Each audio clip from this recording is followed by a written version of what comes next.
Assalamualaikum warahmatullahi wabarakatuh. Salam jumpa sahabat edukasi, apa kabar? Mudah-mudahan kita semua selalu dalam keadaan sehat. Kembali kita berjumpa dalam podcast pendidikan bersama saya Renika Citra yang akan memandu obrolan kita hari ini. Podcast pendidikan ini diproduksi oleh UPTD Baletik Pendidikan dan Kebudayaan, Dinas Pendidikan dan Kebudayaan Provinsi Lampung. Saat ini saya sudah ditemani dengan Ibu Maya Trisya Wardani, SSI MM. Beliau selaku Kepala SMP Negeri 41 Kota Bandar Lampung. Dan Bapak Reza Firdian, SPD. Beliau selaku Wakak Kurikulum. Assalamualaikum Ibu Maya. Waalaikumsalam, Mbak Eni. Ya, Pak Reza, bagaimana kabarnya? Baik, alhamdulillah sehat. Ya, alhamdulillah. Oke, baik. Di hari yang berbahagia ini, kita akan berbincang-bincang tentang implementasi belajar.id dalam pembelajaran jarak jauh. Pembelajaran jarak jauh kini masih menjadi alternatif belajar di tengah pandemi. Yang mana telah kita ketahui bersama bahwa sudah hampir 1 tahun kurang lebih kita menghadapi pandemi COVID-19 ini, yang menuntut kita untuk melakukan pembelajaran jarak jauh. Nah, sebelum kita berbincang-bincang lebih jauh nih Bu, saya ingin mewakili, mungkin masih ada sahabat edukasi yang belum mengetahui. Apa sih Bu belajar.id ini? Baik, belajar.id itu adalah sebuah akun pembelajaran yang dikeluarkan oleh Kementerian Pendidikan dan Kebudayaan. Domainnya itu namanya belajar.id. Jadi di situ itu peserta didik, kemudian pendidik, dan tenaga kependidikan itu bisa mengakses layanan pembelajaran secara elektronik. Mungkin itu awalnya. Untuk Ibu, bagaimana Bu pandangan Ibu selaku kepala sekolah terhadap pembelajaran jarak jauh atau yang kita kenal sebagai pembelajaran daring ini? Iya, PJJ ya, kita namanya pembelajaran jarak jauh. Itu sebetulnya lebih tepatnya sih Mbak, sudah berlangsung sekitar 1,5 tahun dari tahun pembelajaran, tahun ajaran itu artinya. Itu sudah jadi keharusan kita ya. Kalau di Kota Bandar Lampung itu tepatnya di bulan Maret 2020 itu ada keharusan atau kebijakan untuk study from home atau work from home. Nah, dari situ sudah semua pembelajaran diharuskan dilakukan di rumah. Itu kayaknya kita nggak bisa ya berkeluh kesah ya. Karena itu sudah yang harus dilakukan, nggak ada pilihan lain. Yang ada itu hanya kita saat ini meningkatkan kemampuan personal kita masing-masing, baik guru atau juga peserta didik ya, atau juga tenaga pendidikan untuk memaksimalkan usaha supaya tetap ada motivasi buat belajar gitu. Kemudian sih gurus yang sebagai pemegang atau ujung tombak pembelajaran itu yang harus punya banyak trik gitu, banyak trik bagaimana sih menemukan yang pas buat para peserta didiknya untuk PJJ ini. Itu demikian. Bapak nih Pak, nah bagaimana sih Pak cara kita mendapatkan akun pembelajaran tersebut? Itu semuanya kalau di sekolah kami serahkan kepada bagian operator sekolah yang nantinya operator sekolah login dengan menggunakan akun sekolah yang kemudian dari login ke website Kemendikbud tersebut dihasilkanlah akun-akun pembelajaran yang bisa dibagikan ke siswa, tenaga kependidikan, maupun PTK, guru yang lain-lainnya. Setelah operator sekolah mendapatkan akun-akun pembelajaran tersebut ya Mbak, nah dari akun-akun sekolah itu kemudian diserahkan ke masing-masing wali kelas agar nantinya wali kelas membagikan ke murid-muridnya langsung sehingga akun-akun tersebut dapat aktif, karena akun-akun tersebut tidak dapat aktif kecuali si pemilik akun login ke Gmail untuk melakukan verifikasi serta pengubahan password. Itu sih Mbak. Ya. Dan bagaimana sih Pak cara menggunakan aplikasi belajar.id itu? Jadi siswanya tadi dari guru ya Pak ya. Yeah. Jadi guru wali kelas sendiri. Yeah. Terus mata pelajarannya gimana Pak? Guru mata pelajarannya? Misalnya mata pelajaran. Ya, itu tadi Mbak. Selain siswa-siswa yang mendapatkan akun ID pembelajaran, guru-guru juga mendapatkan sesuai data yang terkoneksi lewat Dapodik. Jadi menyesuaikan apa isi itu Dapodik gurunya berapa. Nah, begitu juga akun-akun yang kami dapatkan dari operator sekolah, sehingga guru-guru mata pelajaran bisa juga ikut login kemudian verifikasi terlebih lanjut. Cara menggunakannya cukup simpel sih Mbak sebenarnya, karena akun pembelajaran tersebut cuma domainnya saja yang berbeda dari akun Google kebiasaan. Domainnya itu belajar ID, sehingga akses yang dilakukan untuk akun pembelajaran tersebut yang didapatkan oleh siswa maupun guru itu mempunyai akses yang premium kalau kita artikan yang lain, berbeda dari akun pribadi biasanya. Jadi mempunyai limit yang berbeda dengan akun yang pribadi. Misal kalau kita menggunakan akun dari Kemendikbud yang didapatkan secara gratis, kita bisa mengakses Google Mail tanpa kapasitas, maksudnya tanpa limit. Kalau akun pribadi kita kan Mbak punyai kapasitas hanya mencapai 15 GB. Kalau itu tanpa batas. Jadi kita bisa akses luasnya. Kemudian masih banyak sih Mbak yang lain-lainnya yang bisa didapatkan oleh siswa maupun guru maupun operator yang lain untuk bisa mengakses akun pembelajaran secara maksimal untuk melaksanakan pembelajaran lebih baik ke depannya. Nah, pada realitanya nih Pak, pasti ada dong ya Pak kendala-kendalanya nih yang dihadapi iya, dalam tentu, pembelajaran jarak jauh ini. Gitu. Entah itu keluhan dari wali murid atau apa gitu Pak. Gimana Pak keluhannya Pak? Yang paling berat ya Mbak ya, ya Bu ya. Tentu keluhannya di kuota sih, walaupun di awal-awal baru semalam dari pusat Kemendikbud membagikan kuota secara gratis kembali untuk tahun 2021 kurang lebih 12 GB untuk kuota belajar siswa-siswi di tahun 2021 ini. Tapi kendala yang berikutnya, walaupun dari Kemendikbud sudah membagikan kuota itu tersebut, tetap saja siswa-siswa di rumah kurang bersemangat untuk melakukan pembelajaran daring, karena yang pertama selain kuotanya yang berkurang, kuotanya yang terbatas, kemudian juga kurangnya pengawasan orang tua karena mungkin orang tuanya sibuk bekerja ataupun mengurus banyak anaknya, karena nggak mungkin satu keluarga satu sekolah aja yang satu anak aja yang bersekolah, kan pasti keteteran orang tua di rumah. Masih banyak sih kendala-kendala yang lain. Mungkin juga yang terakhir itu, kalau bisa kita simpulkan, siswa-siswi di rumah itu merasa jenuh karena kurangnya inovasi dalam pembelajaran mungkin yang dilakukan oleh guru, ataupun kurang bersemangatnya dari dalam diri mereka sendiri sih Mbak.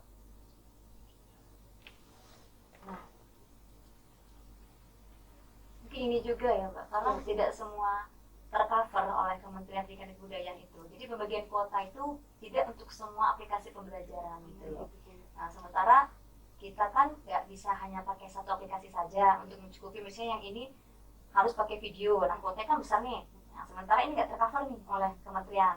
Tercover itu hanya mengakses pembelajarannya saja gitu. Jadi tetap mau nggak mau mahasiswa ini harus menggunakan aplikasi pembelajaran yang tidak tercover oleh kementerian gitu.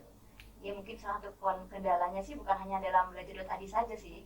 Dalam pembelajaran jarak jauh ini ya kendala kuota itu termasuk hambatan terbesar sih dalam pelaksanaan pembelajaran yang optimal seperti itu. Mengingat ini kan di SMP ya Bu ya, belum semuanya siswa diberikan gawai gitu oleh orang tuanya. Gimana Bu?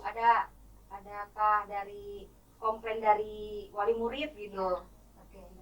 Ya, itu sebetulnya masalah pertama yang kita hadapi ketika di bulan Maret 2020 memulai PJJ pertama kali.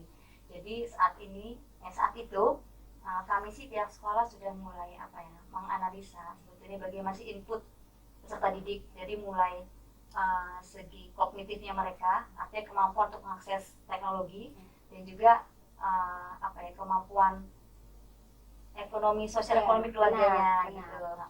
Karena itu beberapa hal banyak kami manfaatkan untuk PJJ ini. Jadi pertama kali kami gunakan itu adalah aplikasi yang paling dikenal oleh mereka, yaitu pemanfaatan WhatsApp. Jadi dari pertama kali kami menggunakan WA yang pertimbangannya semuanya sudah terbiasa dengan WA. Mudah-mudahan dari hal yang terbiasa itu mereka ya lebih mudah gitu buat belajarnya. Lalu secara perlahan ketika WA sudah pada terbiasa pembelajaran dari WA, itu kami menggunakan web sekolah. Nah, web sekolah itu kan kita bisa mengaksesinya pembelajaran, kemudian langkah-langkah materi pembelajaran, lalu langkah-langkah pembelajarannya hingga sampai penilaian. Mereka bisa mengaksesnya para siswa tersebut. Tapi memang kelemahannya tidak ada tatap muka dengan guru. Tatap muka itu artinya, tatap muka itu artinya lewat yang Zoom gitu ya. Iya. Tatap muka di dunia saya, dunia maya maksudnya. Dunia maya, iya. Tatap mukanya di situ tidak ada kan Iya. di web sekolah itu. Jadi sekali-sekali kami menggunakan Zoom itu untuk melihat gurunya seperti yang mana, siswanya yang mana gitu. Karena terus terang sih nggak ada euforia belajar ya kalau nggak ketemu sama gurunya, siswanya juga. Jadi sekali-sekali kami manfaatkan Zoom itu untuk para guru dapat bertatap muka dengan siswanya. Tapi dia tidak bisa berlangsung lama karena kan makan kuota banyak ya. Jadi ada alternatif lain ya tadi itu dengan menggunakan belajar.id, salah satu fasilitas dari Kementerian Pendidikan dan Kebudayaan ya. Tapi itu ada masa berlakunya ya sampai 30 Juni 2021. Artinya itu opsional. Jadi kalau sampai waktu tersebut tidak digunakan, maka akan nonaktif dengan secara otomatis nonaktif kamu. Jadi sayang kan? Iya. Jadi itu buat variasi kami dalam usaha pembelajaran ya dari media tersebut. Nah, Pak, bisa tolong dijelaskan Pak media pembelajaran apa saja yang dirilis oleh Kemendikbud yang terdapat di belajar.id? Kalau media pembelajarannya sih banyak ya Mbak, kita bisa pilih ya. Misal karena belajar.id ini yang saya sebutkan di awal tadi bahwa akun pembelajar ini bersifatnya premium, artinya tidak ada limit, bisa diakses tanpa batas oleh peserta didik maupun tenaga pendidik. Di situ bisa kita menggunakan variatif sih Mbak, bisa tergantung penguasaan medianya sendiri baik oleh peserta didik maupun tenaga pendidik. Yang paling mengesankan itu ada Google Classroom, karena itu dari Kemendikbud apa artinya ID pembelajaran tersebut, jadi kita bisa memasukkan orang tua wali ke dalam media pembelajaran tersebut. Artinya dari Google Classroom tersebut orang tua wali bisa dimasukkan menggunakan email yang dimiliki oleh orang tua wali. Dari email tersebut kita bisa mengirimkan hasil laporan pembelajaran anak yang bersangkutan, baik maupun dari sisi penugasannya maupun hasil dari keaktifan mereka belajar selama ini. Kemudian juga ada Google Form, kemudian ada Gmail. Nah, saya baru lihat-lihat sih, belum mengaplikasikannya secara langsung, bahwa dari Gmail menggunakan Belajar ID kita bisa langsung seperti Zoom, maksudnya video call secara ramai-ramai. Itu bisa kita akses melalui akun Belajar ID. Masih banyak yang sebenarnya, tapi hambatan yang utamanya gimana kita memberikan pengetahuan kepada peserta didik untuk bisa menggunakan aplikasi. Karena kembali lagi, semua aplikasi itu memiliki keunggulan dan kekurangannya masing-masing, tergantung bagaimana cara kita berinovasi menggunakan media pembelajaran tersebut. Sebetulnya semuanya sama aja sih Mbak, banyak yang bisa digunakan menggunakan akun pembelajaran dari Kemendikbud itu. Pada intinya akun pembelajaran tersebut tidak ada limit maupun kapasitas yang bersifat terbatas seperti akun kita pribadi. Kita bisa mengakses tanpa batas di semua media pembelajaran yang diberikan oleh lewat ID tersebut. Kita tinggal login di Gmail, terus verifikasi, kita bisa menggunakan bebas dan login di aplikasinya masing-masing. Enak, tergantung peserta didik dan tenaga pendidiknya itu menguasai media pembelajaran apa. Karena saya pernah mencoba Zoom ya Bu ya waktu itu ya. Saya ini cerita saya pribadi ya Mbak, karena waktu itu pernah Zoom dan anak kelas 7, anak dari SD, kemudian tiba-tiba disuruh Zoom, mereka bingung Bu. Gimana sih gunain Zoom? Kebetulan waktu itu saya yang pertama kali mengadakan Zoom, jadi mereka nggak tahu sama sekali. Saya dihubungi dari jam 11 siang, saya wanti-wanti, saya itu berikan jargon, terus penyuluhan bagaimana menggunakan Zoom ini. Alhasilnya sampai besok juga masih dihubungin, sampai tengah malam dihubungin, karena mereka tidak mengerti bagaimana cara menggunakan Zoom. membuat akunnya bagaimana, terus ini mencet apa Pak, ini passwordnya apa Pak, terus yang password dimasukin nama, yang nama dimasukin password. Jadi menurut saya lebih baik kita mengoptimalkan satu media pembelajaran, tapi benar-benar semuanya bisa kita akses seperti Google Classroom tadi, kita bisa mengoptimalkannya secara maksimal, maupun kita, ya saya katakan tadi, di Gmail pun kita bisa video call bareng siswa seperti Zoom. Jadi nggak perlu banyak-banyak kita akses, yang penting akses premiumnya tadi bisa kita akses menggunakan akun pembelajaran dari Kemendikbud. Sepertinya banyak keluhan ini Pak dari wali murid gitu, katanya dari pagi sampai sore gitu anaknya dikasih tugas mulu. Bener nggak sih Pak itu Pak pada kenyataannya? Sebenarnya bukan tugas ya Bu ya, cuman penyampaian materi ke peserta didik.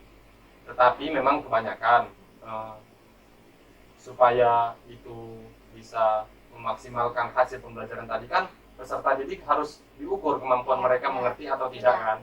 Sebenarnya yang terjadi di lapangan memang kemungkinan besar ya guru-guru memberikan tugas untuk melihat ini anak peserta didik ini benar-benar serius nggak lo mengikuti pembelajaran, karena kalau kita lewat Zoom itu kan ada yang dimatikan kameranya, ada yang nggak pakai seragam, ada yang masih bangun tidur kan. Jadi kita mau mengukur mereka mengikuti pembelajaran itu atau enggak, itu gimana kalau bukan dengan tugas gitu kan. Kembali lagi ke situ. Tapi kan nggak mungkin juga setiap minggu kita pertemuan kita memberikan tugas kan, terlalu membebani siswa. Kayak misalnya sekarang ini kita mau penilaian tengah semester gitu kan Mbak.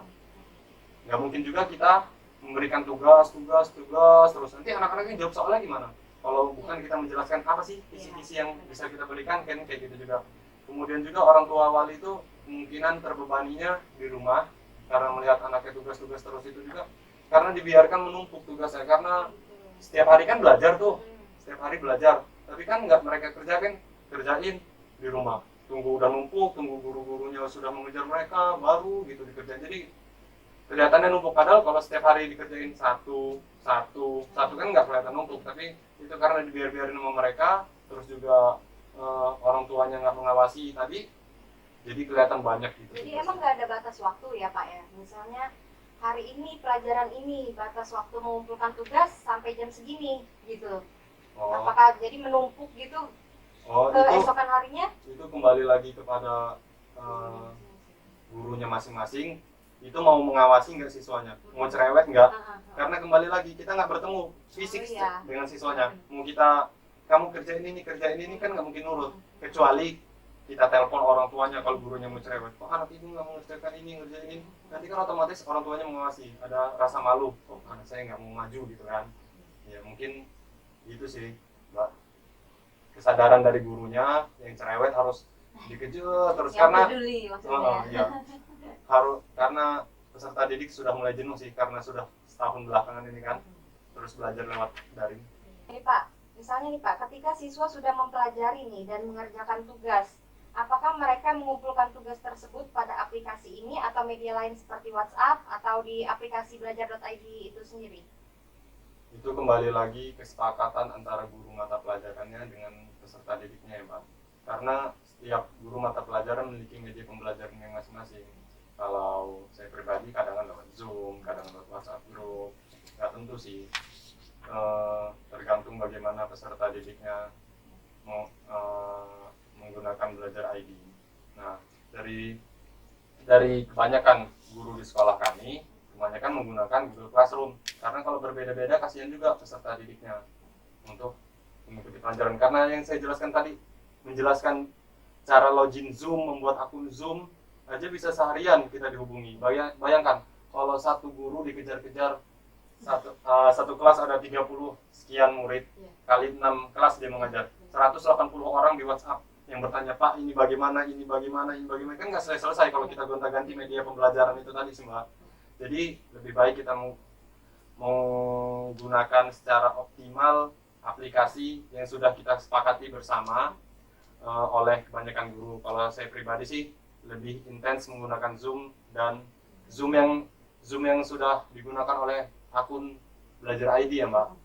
Karena dengan Zoom yang kita login menggunakan email dari Kemendikbud tersebut, baik siswa maupun tenaga pendidik bisa mengakses Zoom tersebut lebih maksimal dan optimal tentunya. Menurut Bapak adakah kelebihannya Pak dari media ini? Banyak, Mbak. Banyak ya, banget, banyak banget. Daripada kita menggunakan email kita pribadi itu banyak banget kelebihan-kelebihan yang bisa kita dapatkan. Yang saya sebutkan di awal tadi bahwa menggunakan akun dari Belajar ID dari Kemendikbud tersebut, kita bisa mengakses tanpa limit semua aplikasi media pembelajaran yang diakses. Di situ tuh ada Google Suite for Education. Nah, dari Google Suite for Education, kita tuh biasanya harus bayar loh, Mbak, kalau kita menggunakan akun pribadi untuk mengakses Google Suite for Education itu. Tapi ini kita diberikan gratis, kita tinggal memaksimalkannya secara baik. Dari gurunya juga harus menggunakan media pembelajaran yang interaktif agar siswa-siswinya di rumah tetap belajar secara maksimal. Jadi nggak kelihatan jenuh aja di rumah. Kalau gurunya mau berinovasi kan, bagaimana cara menyampaikan materi dengan baik, bagaimana berinovasi menyampaikan materi dengan baik. Jadi nggak ini materinya kerjakan tugas halaman sekian, kan capek gurunya, capek muridnya seperti itu terus kan. Kalau dari hari ke hari, Senin sampai Jumat, iya membosankan. Menurut saya kalau saya juga jadi siswa sih bosan ya Mbak, cuman kan masa kita nggak kenal belajar daring. Oke Bu, pertanyaan terakhir ini Bu sebelum kita menutup perbincangan kita kali ini. Terasa ya, terakhir ya. Adakah pesan-pesan yang ingin Ibu sampaikan kepada anak didik, pendidik dan tenaga kependidikan mengenai belajar.id dalam pembelajaran jarak jauh? Iya, baik. Banyak ya pesannya ya, ke anak didik, pendidik dan tenaga pendidikan ya. Ya. Kayaknya pesannya terus buat pendidik deh, karena ujung tombak pelaksanaan pembelajaran ini adalah guru atau para pendidik. Saat ini yang sangat uji adalah kompetensi pedagogik dan juga kompetensi profesional pendidik atau guru. Jadi bagaimana guru itu dapat memilih ya, dan memilah kebutuhan siswa itu mana sih yang paling pas gitu loh untuk pembelajaran saat ini, yaitu pembelajaran jarak jauh ya. Dan alhamdulillah kementerian sudah menyediakan fasilitasnya, kita sudah menggunakan ya, maksudnya jadi sudah memanfaatkan ini dan sudah menemukan banyak kelebihannya. Jadi ya pesannya sih tetap saja menggunakan fasilitas ini. Sayang soalnya kalau sudah disediakan, kita tinggal manfaatkan saja. Insya Allah sebenarnya ini ada bisa memberi pencerahan atau mungkin hasil yang lebih optimal ya pada PJJ kali ini. Untuk anak didik sih tetap semangat saja ya. Semoga tetap termotivasi belajar meskipun di masa pandemi. Sama-sama kita berdoa semoga pandemi itu berakhir. Kita bisa belajar seperti biasa, normal. Rasanya dia kurang kalau guru nggak tatap muka secara fisik ya. Nah, tapi secara fisik tadi ya. Kalau tatap muka di dunia sudah tatap muka, secara fisik mudah-mudahan cepat bisa kita laksanakan. Mungkin itu Mbak. Sebenarnya masa-masa yang paling bahagia itu masa-masa sekolah Bu sebenarnya. Tapi kalau seperti ini pandemi kan ya Bu ya. Jadi terlewati masa bahagia itu ya. Tapi ini kondisi yang saat ini kita hadapi ya. Kita nggak ada pilihan lain tadi saya bilang kan ya. Mudah-mudahan aja tetap semuanya berakhir. Kalau saya boleh nggak sih Mbak ngasih? Boleh. Ya? Silakan Pak. Soalnya saya nggak ditawari. Silakan Pak. Kalau dari penilaian saya dari awal kita melaksanakan PJJ ini, ada satu yang kayak merasa mengganjal gitu di hati saya. Kalau siswa-siswa di rumah itu apapun tugas itu bisa dikerjakan asal mereka dari dalam sendirinya niat. Karena apa? Karena guru ini sudah kalah pintar, Mbak. Ya Bu, guru sudah kalah pintar dengan Google. Jadi semua jawaban itu tersedia di Google. Gimana tinggal mereka mau menulis, kemudian mengumpulkan, semua terjawab. Jadi daring itu tidak bisa mengukur sepenuhnya kemampuan siswa. Dari soal-soal itu sendiri kan mereka sudah bisa menjawabnya di Google. Jadi pesan yang ingin saya sampaikan bahwa daring ini nggak bisa kita mengukur secara sepenuhnya kemampuan siswa. Tapi guru bisa melihat kemampuan siswa itu ketika bertemu secara fisik, karena bukan hanya ilmu saja yang bisa kita berikan. Kalau guru hanya memberikan ilmu saja, kita sudah ketinggalan dari Google. Google memiliki segalanya. Guru kan terbatas kemampuannya. Satu guru cuma satu mapel gitu kan. Tapi guru juga harus bisa memberikan adab serta akhlak yang mulia, itu yang mereka berikan kepada peserta didik mereka. karena nanti peserta didik itu melihat, oh ini guru saya dulu kayak gini, karena di Google itu nggak ada, kita bisa mencontoh adab dan akhlak Google kan nggak ada. Jadi kan mereka harus ya cepat atau lambat semoga pandemi ini berakhir, sehingga bukan guru saja bisa mentransfer ilmu ya Mbak, tapi mencontohkan sikap dan perilaku yang baik serta tutur kata yang baik, sehingga benar-benar mendidik siswa dimanapun guru-guru berada di Indonesia ini tentunya. Ya, baiklah, terima kasih Ibu Maya dan Bapak Reza yang sudah meluangkan waktunya untuk kita Sama-sama. berdiskusi di sini. Demikianlah obrolan kita tentang implementasi belajar.id dalam pembelajaran jarak jauh. Semoga apa yang kami perbincangkan dapat bermanfaat. Sampai jumpa lagi di podcast pendidikan selanjutnya. Wassalamualaikum warahmatullahi wabarakatuh. Waalaikumsalam. Baik.